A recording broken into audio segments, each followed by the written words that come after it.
Welcome back to another episode of Crystal Hook Fishing. It is 4:45 a.m. We are up well before dawn so that we can get out offshore for a really exciting episode hunting African Pompano, some snapper, some little AJs and stuff while the season is still open. Now, I am home for all of the summer, which means I'm going to be posting pretty much every week. So if there was ever a time to hit the subscribe button, it's right now. So without further ado, let's get into it.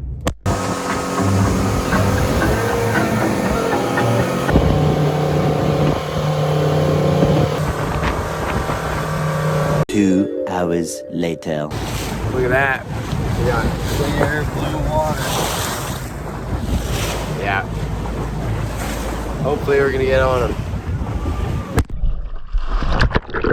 Welcome back underwater, everybody. Today we have an absolute banger of an episode for you guys. We are on a commercial African Pompano trip out in Drake Sweet. I'll leave all of his socials in the description, but I already introduced him earlier on in the video. So we're out about 60 to 80 miles offshore in about 120 feet of water on some wrecks.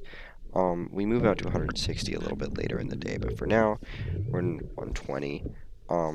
Right now, I'm taking my about second or third dive of the day. The Barracuda were relatively close to the surface above the wreck. This school of Barracuda was sitting at about like 30 or 40 feet, and they kind of went all the way down to like 50 or 60. I plane out here at about 60 feet, and looking around, and I notice in the distance a school of APs. They look kind of small, and they're kind of far away, so I don't really, rush. I line up a little bit, they're kind of quartering away, and I'm like, alright, I'll get my first one some other time. That one in the back was a decent size, though, and you see Drake come in, and they're perfectly positioned for him to take a shot, especially because he has a little bit longer of a gun. So he ends up plugging one while I'm on the way up, and there it is right there. Stoned it. A good way to start the day. So this next dive is about 2 or 3 dives later. And now that I've seen APs, I feel like I've gotten a little bit of rust off in my blue water diving. I'm feeling a little bit more confident. So I head down and I'm like, next time I see a school, I'm going to be more intentional. I'm going to follow, I'm going to try to get one, etc. So on my way down, these dives are a little bit longer than the ones I normally have on the channel because they're blue water dives, so I'm able to dive a little bit deeper and stay down a little longer looking for fish.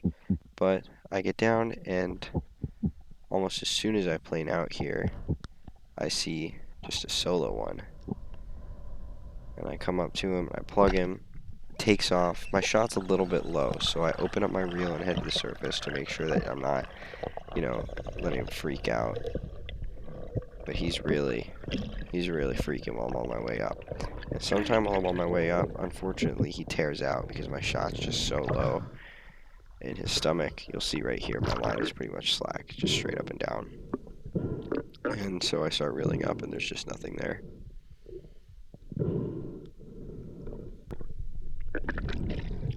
This next dive is pretty much right after I reload my gun. And I reload, breathe up, drop down at the same spot. You can see the line right there from the marker buoy is the exact same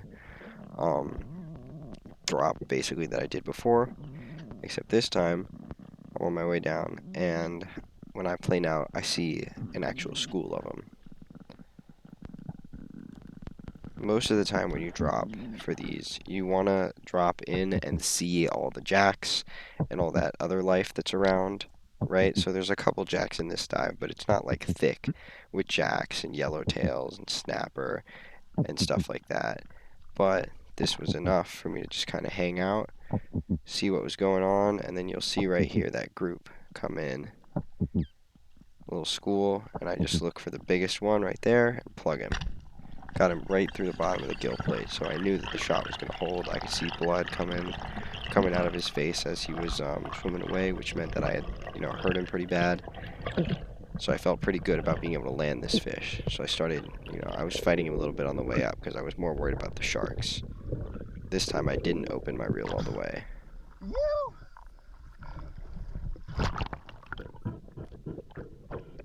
I just have this sped up, the fight, because it's so long that I don't want to bore you guys through all that. Drake going down to see if there were any more from the school following him. I'm just pulling him up, trying not to get wrapped up in my own lines here, because he was getting wrapped up, but I'm trying to make sure I don't get stuck in there.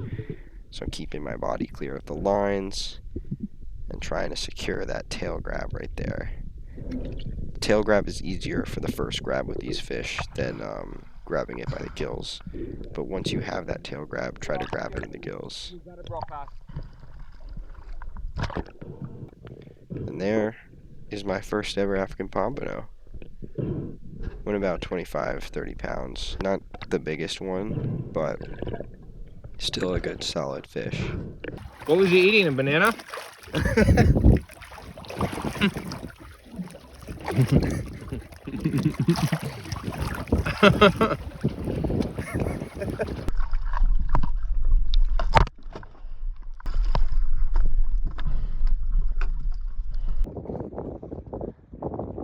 I made friends with this bird.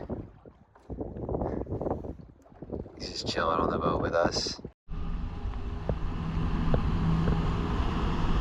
Okay, so you might have seen from that shot of the engine, but after I shot that first fish, we ended up moving spots. Now we're in about 160 feet of water, and I'm heading down for the first drop.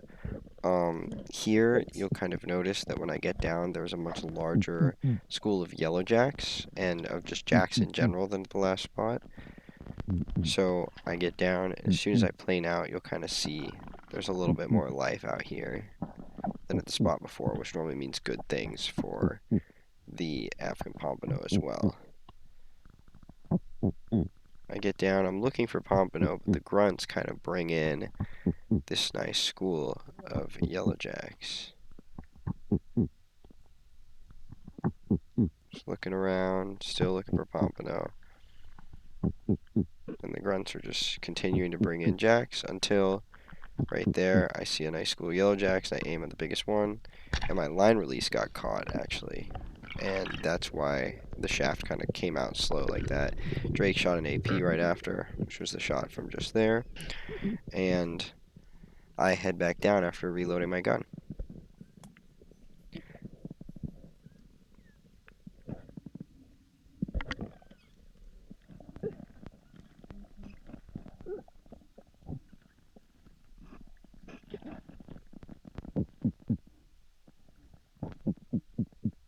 I start grunting while I'm on the way down of these dives, especially if I'm looking for yellowjack, because it'll call them into me as I'm going down, and then once I plane out, sometimes they'll already be there. Kind of like this dive, I was grunting, and then as soon as I kind of look up, after that initial plane out, there's just a nice school of yellowjacks coming right up to me, and I plug the one that's nice and easy to plug, and I head back up to surface with it. Now, this next set of things that happens is kind of crazy. As soon as I start gutting this fish, there's a big school of APs that just starts eating the guts. So I'm like, I start yelling at Drake. It's like, oh my god, come over here, shoot the APs, they're right at the surface, etc. And by the time he gets there, there's only one AP left. But I'll let you see how that ends up going. But yeah, here's me just gutting it, bleeding it, etc. Drake's down at the bottom. As soon as he comes back up, though, I get him over to shoot that AP right there. Boom. He was literally just eating the guts of the yellowjack as I was gutting it, but my gun wasn't loaded, so I wasn't able to shoot it. It's me doing another drop here. Going back down.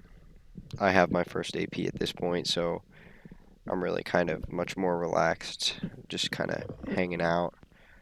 Not really hanging out, like I'm diving, but I'm less, balls to the wall about it as I had started.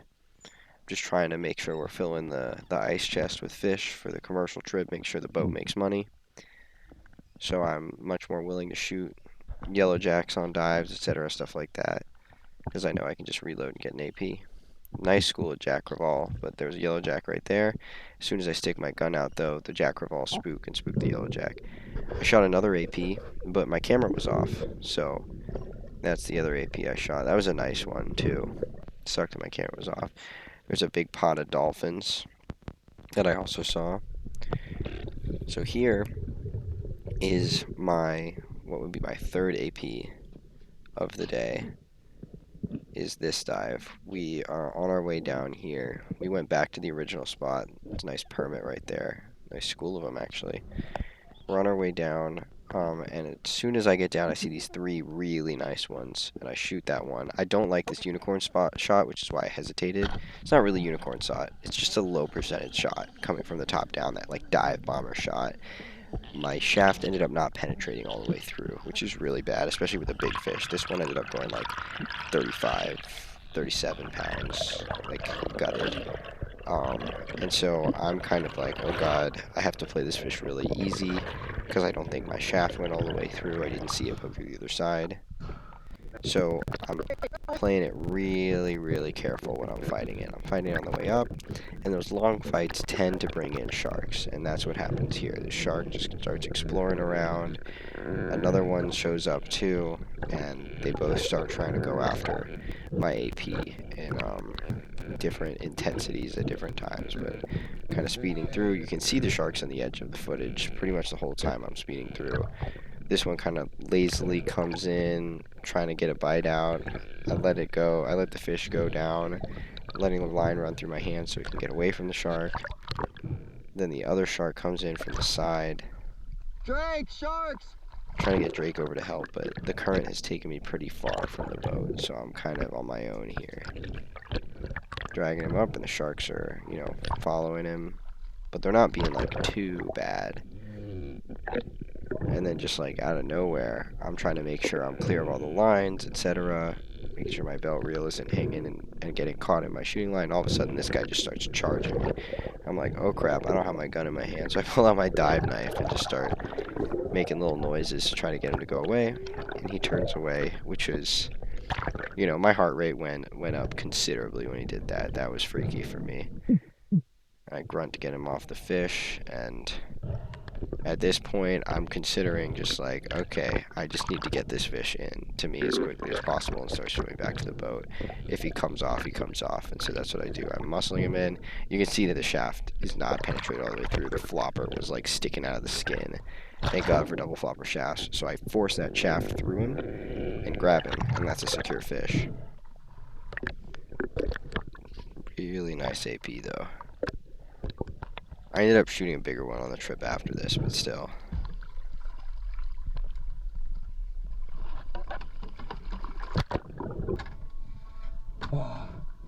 Oh, dude. Woohoo! Oh, that's what I was looking for. Oh, it's a big one. That's a good one, dude. Not even a blackout. I shot it at like 60 feet. Yeah. It was 2 bull sharks Oh, fuck. chasing this motherfucker, and Yeah. one of them decided that I was just good enough Oh, and God. charged me. I didn't have my gun in my hand. I took my knife out. Did you stab it? No, I like grunted and made the stabbing motion, and it turned like 3 feet in front of me. Because I saw the flopper sticking out, I was like, I have to baby him. But then these sharks just would not off. Oh my God, that was awesome! Few fish here. Yeah, dude, Drake killed it. I only shot 3. He shot that giant one. This big one here too. I shot a couple of big ones. But this is crazy.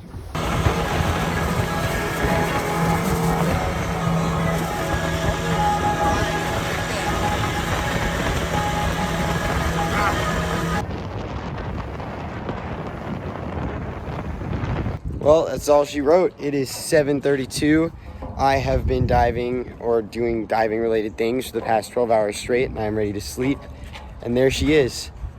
Drake's boat took us out to 160 feet in the Gulf, which is like, I don't even know, like 70 miles, 80 miles, and real far, to catch like 280 pounds of APs. So yeah, good commercial trip. Just dropped them off at the docks. I'm gonna have a lot of fun editing this one. See you guys in the next episode.